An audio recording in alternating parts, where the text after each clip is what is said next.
All right, so looking at part two, we see this section right here. Now, this whole section over here gives you a breakdown statistically of why it actually costs less money to stay single. Like it says, if a mother with 2 children and $20,000 in earnings marries a man earning $30,000, her EITC or tax break falls from a maximum of $5,000 to 0. So our tax code actually, in some cases, encourages people to stay single, and that's the whole point of that. Right here it says a major finding was that 75% of the cohabitating low-income couples would receive a marriage bonus from EITC. So this right here says that in some cases EITC would benefit people who need to get married. But also it tries to give you a breakdown. But in some cases it would hurt them if they do get married. So it's kind of the stigma's there that you don't really need to get married. If you break down and you look at all these numbers and you read this, what it really boils down to is if a person who's below the poverty line marries another person who's extremely below the poverty line, it actually would benefit them. But if a person below the poverty line marries someone who's kind of towards the top of the poverty line or almost to it or maybe beyond, it would actually hurt them. So the tax code, for the large part, does hurt people who are getting benefits if they get married. So I just want to save you time so you don't have to read all that. It talks about the TANF program, the TANF program, and then it continues on to the next page where it says, secondly, the marriage penalty for the group of mothers and fathers who receive means-tested benefits seems likely to be substantial.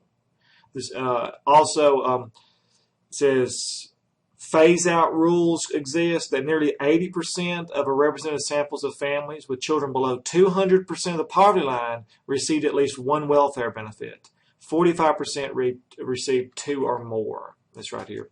These include Medicaid programs as well as SNAP programs and items such as that. So we're seeing that more of our people who are below the poverty line are also receiving entitlement programs or welfare programs. It also mentions that SNAP could produce both marriage and work incentives. Many of y'all do not know what SNAP is. You hear this. So I'm going to do a quick video on what SNAP programs are so that you can. In April 2015, actress Gwyneth Paltrow attempted the Food Stamp Challenge and limits spending on groceries to $29 per week, which is approximately the same amount allocated to food stamp users. She failed to make it past the 4th day, but succeeded in raising awareness about public welfare programs and hunger in America. With an estimated 46 million currently using federal food aid programs, we wanted to know, how do food stamps work and are they effective? The Food Stamp Program is a federal aid program designed to temporarily help people pay for groceries. As of 2008, the program is officially known as the Supplemental Nutrition Assistance Program, or SNAP. With SNAP, you may only buy food products, not including alcohol, tobacco, vitamins, or medicines. To qualify for SNAP, you need to be at or below the national poverty threshold. This year, a single person with no children would need to make less than $973 a month to qualify. For a 4-person household, that number increases to $1,988 or less. Additionally, you can't have a ton of money stored in your bank accounts. For some states, all your accountable resources can't be worth more than $2,250, and usually this does not include the worth of your home. If you meet all of the criteria, SNAP will allot you $194 per month if it's just you, or $649 per month for a family of 4. Additional benefits are sometimes provided on the state level. So how effective are food stamps? Well, many experts have reported positive effects from SNAP, especially after the 2008 recession. In 2013, the Congressional Budget Office rated an increase in SNAP benefits as one of the most cost-effective methods that could be used by the government to boost the economy during hard times. Moody's Investors Service claims that in 2008, every dollar spent on SNAP resulted in about $1.70 worth of economic activity. SNAP reportedly reaches 75% of eligible recipients, and according to the Center on Budget and Policy Priorities, it has one of the most rigorous quality control systems of any public benefit program. SNAP kept 4.8 million people out of poverty in 2013, including 2.1 million children. Critics of SNAP usually have a problem with the price tag, and recently there have been cuts to the program. In 2014, SNAP cost taxpayers about $74 billion. But in spite of the cost, SNAP enjoys a large amount of public support. A majority of Americans think that they have an obligation to support and improve government-sponsored food assistance programs, and most think that letting other citizens go hungry is unacceptable. If you're curious what it's like to actually live on food stamps outside of all the celebrity media buzz sort of stuff, make sure you get the rest of the story from Seeker. The SNAP Challenge asks people to live on $4.15 a day, or around $29 a week. But people who take this challenge often start with much more than actual food stamp recipients have at their disposal, like a kitchen or a full stomach. There's a link to that video in the description. Don't forget to subscribe. Thanks for watching TestTube.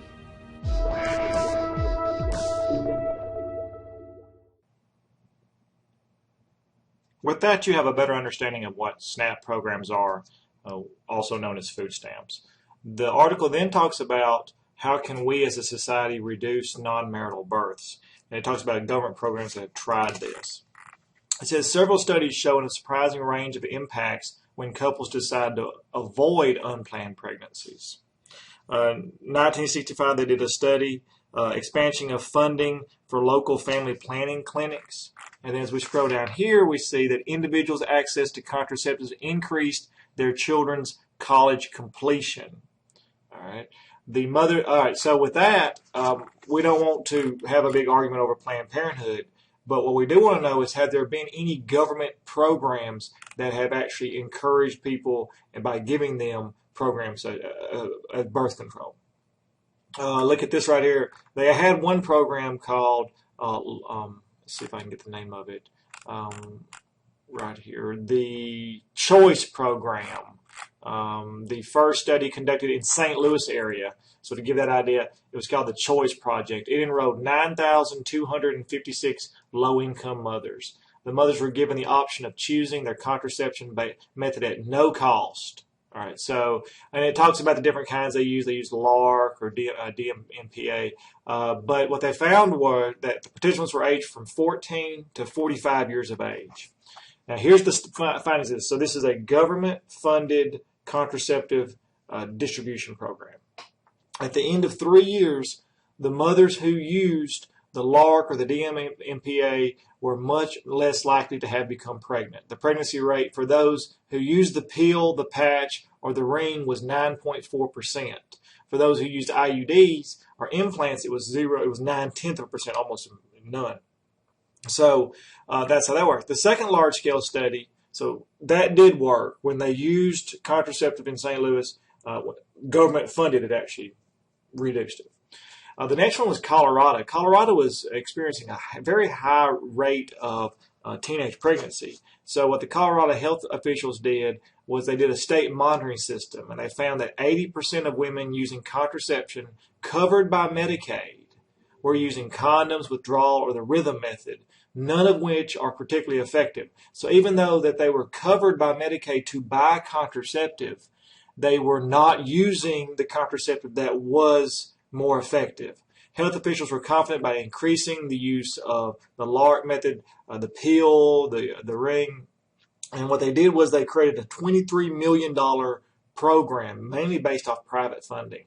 And they call it the Colorado Family Planning Initiative.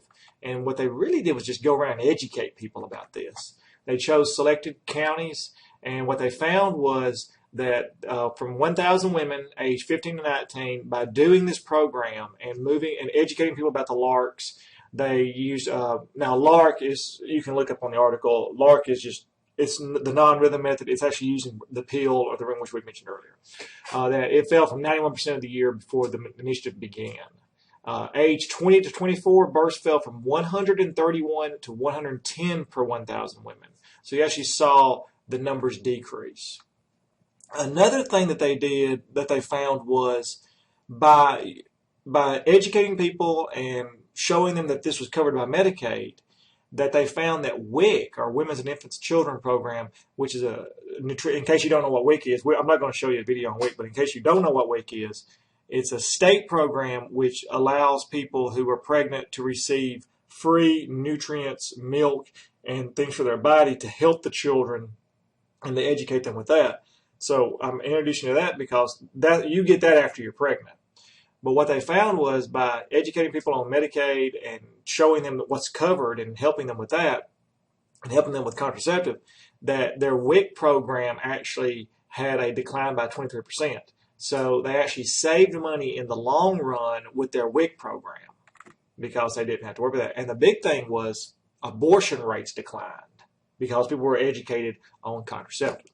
So this is a government program to help address teenage pregnancy. And this whole column right here on the right side of your screen will also show you more statistics of there as well. So I just thought that was very interesting. And because of that, we get into the Bush Marriage Education Initiative. And the Bush Marriage Education Initiative was, of course, obviously under President Bush. And what President Bush wanted to know was, let's go beyond contraceptive. What Bush decided to do was to heavily fund this counseling program that would encourage people to marry. And if you were a single parent and you were pregnant or and you're still within a relationship, it was going to be for counseling to get people to stay married, if they're already married or if they're not married, to help strengthen their relationship. And that's what the Bush Initiative was. So it was spent a lot of money, millions of dollars, and this was his program to help marriages. The first one was called Building Strong Families, the BSF program, and it was gained to strengthen the relationships and parenting skills of young people. What this study concluded was that, now of course because it was a study, they also had to analyze the results. You can read the results here, but generally every state but Oklahoma, they did it twice. They looked at it halfway through after the first year, and they looked at it after the third year. What they concluded was there was no significant difference. That pretty much, and I'm going to say it in layman terms, this program did not have a significant effect on marriage rates and divorce rates. So Bush's idea of going out to 8 different states and actually do counseling of 5,100 couples randomly assigned, it just didn't work. They also found, as mentioned in the later part of the article, was the attendance rate was very low. They only had 20% attendance rate, so people wouldn't even go to that. So Bush's attempt at the Building the Stronger Families did not work.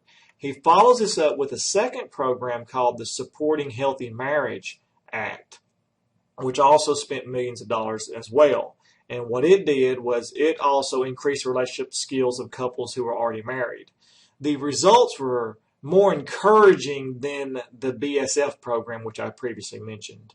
It had some results, but more importantly, they weren't that significant. So Bush's attempt, but here's the big thing that I made sure I circled. Both these programs cost, on average, of $9,000 to $11,000 per couple who were counseled.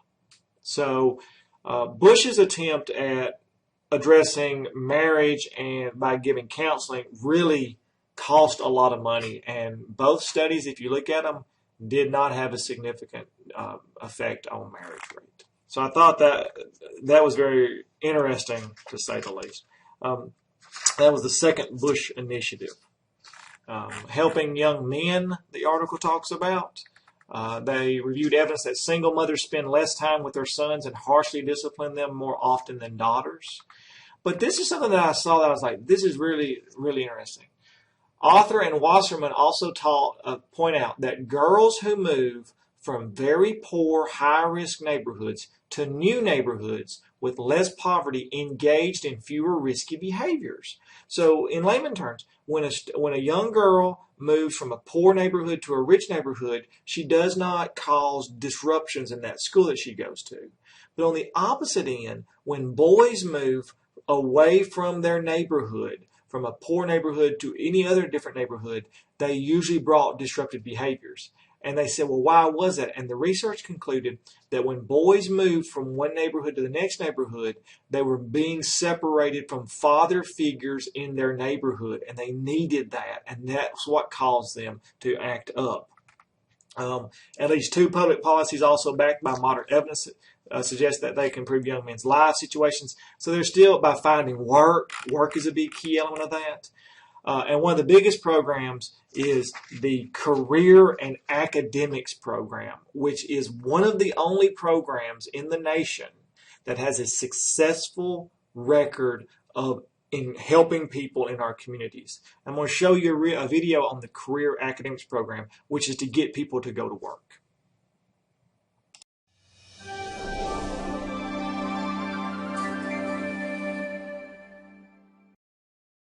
So 1, 2, 3, go.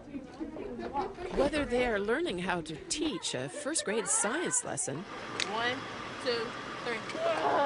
or how to save a life, students at South Grand Prairie High School near Arlington, Texas are pursuing their passions. Is 130 over 70?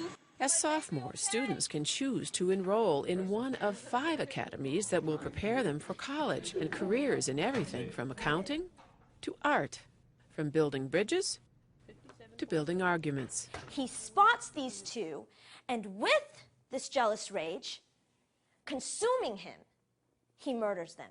What we found out is that we weren't successful with 60% of the students, that yes, they were graduating, yes, they were moving on to life after high school, but not at the level that we would like to see them. So we decided that old phrase, what's good for one is good for all, and go to wall academies for all 2,500 students to give each and every one of them an opportunity to explore, to experiment, to find out what they wanted to do, and yes, to find out what perhaps they didn't want to do after they graduated. When we first went to academies, we were really fighting the concept that moving to career academies was dumbing down and just catering to vocational skills, and that we were throwing academic rigor out the window. And that's not it at all. Where is your roadway going to be? Right here at the top. What we're trying to do is we're trying to give our students some marketable skills, either in their career or skills on a high level that they can use in the workplace. So perhaps instead of flipping burgers to earn some college money, they are repairing computers. It's great being in an academy because you get to learn with the people that want to do the same thing. Like being in big school, people may distract the class and of not wanting to be there. But when you're in an academy, everyone wants to be in that academy, and you're able to learn more. Hi guys, what do we got? We have an 18-year-old female. Her initial BP was 130 over 70. Most of the academies invite professionals like flight paramedic Chuck Skinner to volunteer as mentors. A&O times 3 at that point, and respirations were still 18. Rather than this pie-in-the-sky kind of education where we all hold hands, sing Kumbaya, and read Socrates, we actually are talking about stuff that matters today. I mean, they'll come out of school ready to go to work. We have jobs waiting for some of these guys. If they do well in the course and pass a battery of tests, students can graduate as certified emergency medical technicians. Being able to know what I'm doing and actually take charge and do it, it really makes me happy, because if you think about it, if that's a real patient, you saved their life. I mean, you were part of that. You got to save their life. If, of course, they live. But, I mean, you help them and you get to help them, and it's so much fun. The formal wear that you just started, I like is what we always want to include some type of background. While students in the Arts Academy are given time to experiment and express themselves, the focus, as with the other academies, is on pursuing a career. Students are working toward pulling together their very best talents and skills and take art very seriously. I kind of would like to maybe do swimwear. By their senior year, they are able to walk out of high school with a completed portfolio and able to possibly get college credit from that portfolio. They actually are not just doing classwork and projects just to get a grade. They are doing it for a higher purpose. They are doing it for something that will affect their future. I see other schools that don't have the AP program, and I really feel sorry for them, because I'm getting like a lot of experience of getting chances to win a lot of contests and get my name out, and I definitely want to pursue, art as a career. So I think it's a great opportunity. We are trying to create a positive atmosphere for our students and for our teachers by letting them explore things that they're interested in, letting them be with people that are exploring similar things, so they have the same kind of likes and dislikes in the same directions, and that makes them happier. Can we get your fingers? Good job. What I see many times from students is that they truly have that sense of belonging. It provides an individual an opportunity and a reason and a desire to come to South Grand Prairie High School. I think that we are a very diverse school here and everyone fits in, and I guess that's what's exciting to see, that everyone can and they do succeed. So we're going to try again. Success at South Grand Prairie High School often leads directly to a job. In a unique program called Ready, Set, Teach, the district has been able to grow its own future teachers. Ready, Set, Teach is a practical, hands-on experience, and in some ways it would be like the student teaching at a college level. We cover a lot of different things, the philosophy of education, different management techniques in the classroom. You don't have to always know the answer. You can say, I don't know, but what? And let's find out together. Oh, move to the head of the class. First I got into psychology, and I even did AP psychology, and then I was like, I don't want to do that. So I was like, well, there's Ready, Set, Teach. After spending their first 6 weeks in course study, students like Jackie Gonzalez get to test their newfound teaching skills in the crucible of a first-grade classroom. You have to have a lot of patience with them. I think that's the most difficult thing. You have to be really patient because there's like 20 of them and they all want to talk at the same time and I want to go to the bathroom, and you have to be really patient. I think that's the most difficult thing about it. Need y'all to listen. The next thing, we need the paper because I don't know what the next step is. Usually when I tell people, oh, this is what I do, they're like, what? You're doing that in high school and you're not even in college yet? The spoon that has 1/4. 1/4. I guess some people in college don't even get to be with the students as much as I'm with them during the day. After successfully completing the course and getting letters of recommendation from the teachers they work with, students are eligible to receive a letter of intent from the district, offering a first job in their teaching career. What did y'all smell? Yucky. It stunk, right? And what about, what did y'all hear? It was like It was sizzling, right? I was really pleased to hear Jackie vocalize. Wow, I was really glad when this student had this response, he really got it. She went through a lot of the ahas and the feelings of success that one goes through when one begins to teach. Watch again. And it's just wonderful if they can have those experiences because of opportunities they had in high school. Throw it high, real high.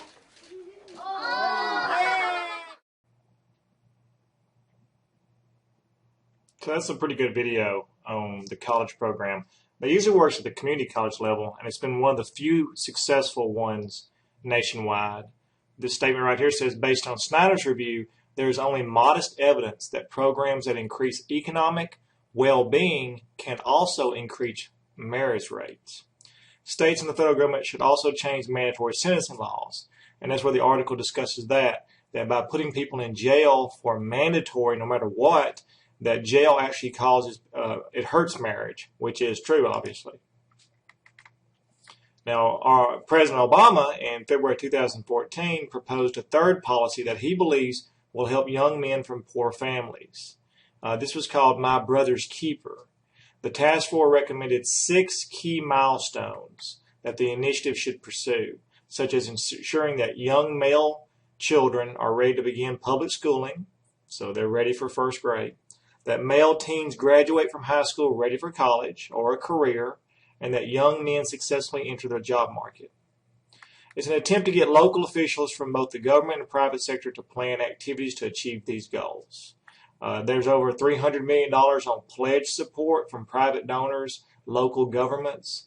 Local government education leaders also pledged over $100 million. But there's been no major move of that, and because it's such a new program, there's not been any federal funding in the large scale, and there haven't been many studies to review that. Like President Bush's agendas and proposals, they've had time to either fail or succeed or fail. And in those cases, they failed.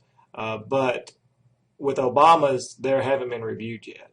The mixed results of programs to date indicate that improving the lives of low-income men and their families is not an easy undertaking. Helping single mothers. In 2013, about 28% of the nation's children were living in a single-parent family, and nearly 80% of those children, about 17.5 million, lived in a female-headed home. So 28% of the nation's children were living in a single-parent family, and 80% were living in a female-headed home. Trends in family composition have now reached the point at which by age 25, more women have had babies outside marriage than are married. The federal government and the states now spend about $1 trillion annually on these programs, a considerable portion of which goes to female-headed families. These programs, of course, include Medicaid, food and nutrition programs, SNAP, supplemental security income, the EITC, the additional child tax credit, which is a child tax credit for low-income parents who have no or limited tax liability, and housing programs. One of the great tensions in American social policy centers on whether it's better to give welfare benefits to able-bodied mothers or to encourage, cajole, or try to force them to work. And the 1996 welfare reform law was passed, and it tried to strengthen and give people money to go back to work. The work rate of single mothers averaged around 69%, but by 2000, after the welfare reform law, the figure had jumped to nearly 83%, an increase of about 20%. What that basically was they continued to give welfare checks and money even if you did go back to work, kind of help you. And it kind of goes into this idea of supplementing an income. That if someone is making only $10 an hour, the federal government would also give them more money on top of that. You'll see a counter push from that, which is kind of the same era, which is the increase of the minimum wage. And they're saying, well, we just increase the minimum wage. Well, that's the same thing as the federal government subsidizing that. It's the whole point of that, too. The federal government's not subsidizing when you increase minimum wage. The private sector does. So you see the two counters to that. Should the federal government subsidize people who make bare minimum, like $8 an hour? Or should the federal government require private institutions to pay more money by setting that mandatory minimum wage? In one study, the annual income, this right here was something, I'm going to put this right here. Even after the recessions of 2001 and 2007 and 9, mothers in the bottom of the earnings distribution still had higher work rates and lower poverty rates than before the large increase in employment. So, however, their work rates fell and their poverty rates increased during both recessions. So, the point of that is, even though you create these government programs that are really good or really bad, but you set these government programs like SNAP and Medicaid, and it's like you're standing in front of a dam and trying to stop the leaks. You're trying to get people back on their feet and to earn, and you're trying to also fix that income gap that your own federal government is saying exists. When a recession occurs, the natural ebbs and flows of the economy, when the recession occurs, these are not recession proof, which means that when you're trying your best, you're pouring over $1 trillion of federal money into these programs, and you're getting an actual benefit because after the 2000, whenever people started actually making money and going back to work, well, all of a sudden you've got this economic recession occurs. So it's like you set back down to zero. So when these things occur, that's what happens. So we were actually we were not doing pretty good. We were doing better after the 1996 welfare reform law, which helped people go back to work and still receive welfare, kind of subsidize their income. But of course, the housing market crash in 2007, 2008 pretty much really hurt everybody. I've always wondered what happened on the housing market crash, and many people have asked that. I have found a video that perfectly explains the housing market crash. And I've shown this to students, and they go, wow, that's made more sense.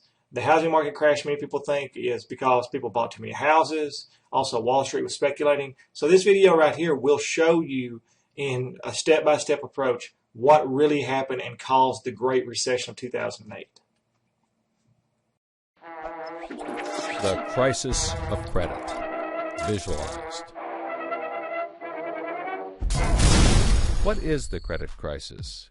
It's a worldwide financial fiasco involving terms you've probably heard, like subprime mortgages, collateralized debt obligations, frozen credit markets, and credit default swaps. Who's affected? Everyone. How did it happen? Here's how. The credit crisis brings two groups of people together, homeowners and investors. Homeowners represent their mortgages, and investors represent their money. These mortgages represent houses, And this money represents large institutions like pension funds, insurance companies, sovereign funds, mutual funds, etc. These groups are brought together through the financial system, a bunch of banks and brokers commonly known as Wall Street. While it may not seem like it, these banks on Wall Street are closely connected to these houses on Main Street. To understand how, let's start at the beginning. Years ago, the investors are sitting on their pile of money, looking for a good investment to turn into more money. Traditionally, they go to the U.S. Federal Reserve, where they buy Treasury bills, believed to be the safest investment. But in the wake of the dot-com bust in September 11th, Federal Reserve Chairman Alan Greenspan lowers interest rates to only 1% to keep the economy strong. 1% is a very low return on investment, so the investors say, no thanks. On the flip side, this means banks on Wall Street can borrow from the Fed for only 1%. Add to that general surpluses from Japan, China, and the Middle East, and there's an abundance of cheap credit. This makes borrowing money easy for banks and causes them to go crazy with leverage. Leverage is borrowing money to amplify the outcome of a deal. Here's how it works. In a normal deal, someone with $10,000 buys a box for $10,000. He then sells it to someone else for $11,000. For a $1,000 profit, a good deal. But using leverage, someone with $10,000 would go borrow $990,000 more dollars, giving him $1 million in hand. Then he goes and buys 100 boxes with his $1 million and sells them to someone else for $1,100,000. Then he pays back his $990,000 plus $10,000 in interest. And after his initial $10,000, he's left with a $90,000 profit versus the other guy's $1,000. Leverage turns good deals into great deals. This is a major way banks make their money. So Wall Street takes out a ton of credit, makes great deals, and grows tremendously rich, and then pays it back. The investors see this and want a piece of the action, and this gives Wall Street an idea. They can connect the investors to the homeowners through mortgages. Here's how it works. A family wants a house, so they save for a down payment and contact a mortgage broker. The mortgage broker connects the family to a lender who gives them a mortgage. The broker makes a nice commission. The family buys a house and becomes homeowners. This is great for them because housing prices have been rising practically forever. Everything works out nicely. One day, the lender gets a call from an investment banker who wants to buy the mortgage. The lender sells it to him for a very nice fee. The investment banker then borrows millions of dollars and buys thousands more mortgages and puts them into a nice little box. This means that every month he gets the payments from the homeowners of all the mortgages in the box. Then he sicks his banker wizards on it to work their financial magic, which is basically cutting it into 3 slices: safe, okay, and risky. They pack the slices back up in the box and call it a collateralized debt obligation, or CDO. A CDO works like 3 cascading trays. As money comes in, the top tray fills first, then spills over into the middle, and whatever is left into the bottom. The money comes from homeowners paying off their mortgages. If some owners don't pay and default on their mortgage, less money comes in, and the bottom tray may not get filled. This makes the bottom tray riskier, and the top tray safer. To compensate for the higher risk, the bottom tray receives a higher rate of return, while the top receives a lower, but still nice return. To make the top even safer, banks will insure it for a small fee called a credit default swap.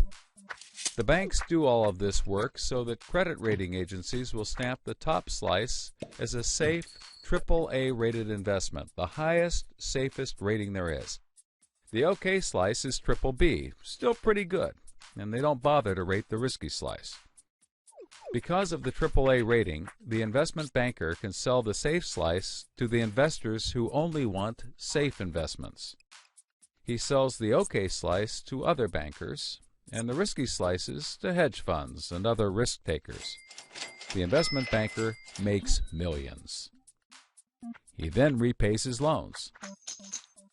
Finally, the investors have found a good investment for their money, much better than the 1% Treasury bills. They're so pleased they want more CDO slices. So the investment banker calls up the lender, wanting more mortgages. The lender calls up the broker for more homeowners, but the broker can't find anyone. Everyone that qualifies for a mortgage already has one, but they have an idea.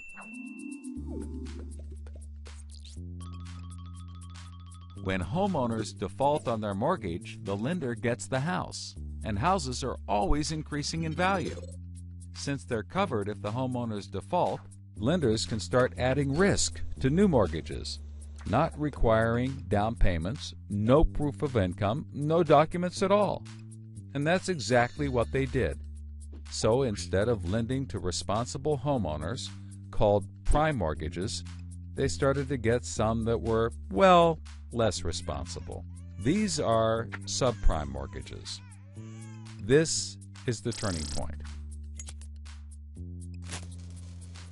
So, just like always, the mortgage broker connects the family with a lender and a mortgage, making his commission.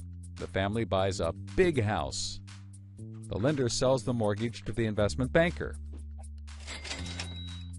who turns it into a CDO and sells slices to the investors and others. This actually works out nicely for everyone and makes them all rich. No one was worried because as soon as they sold the mortgage to the next guy, it was his problem. If the homeowners were to default, they didn't care. They were selling off their risk to the next guy and making millions, like playing hot potato with a time bomb. Not surprisingly, the homeowners default on their mortgage, which at this moment is owned by the banker.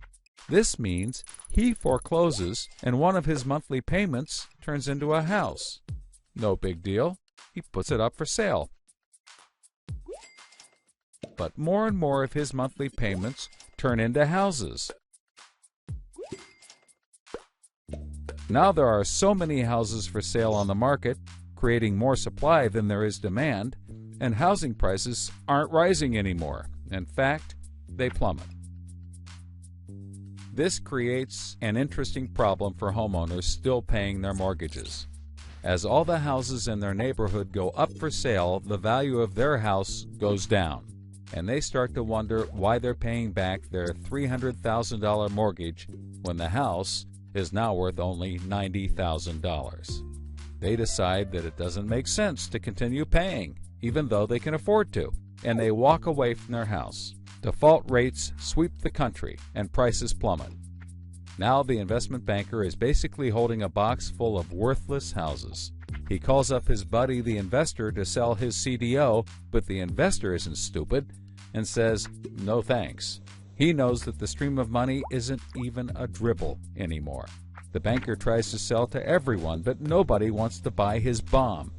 He's freaking out because he borrowed millions, sometimes billions of dollars to buy this bomb, and he can't pay it back. Whatever he tries, he can't get rid of it. But he's not the only one. The investors have already bought thousands of these bombs. The lender calls up trying to sell his mortgage, but the banker won't buy it, and the broker is out of work. The whole financial system is frozen, and things get dark.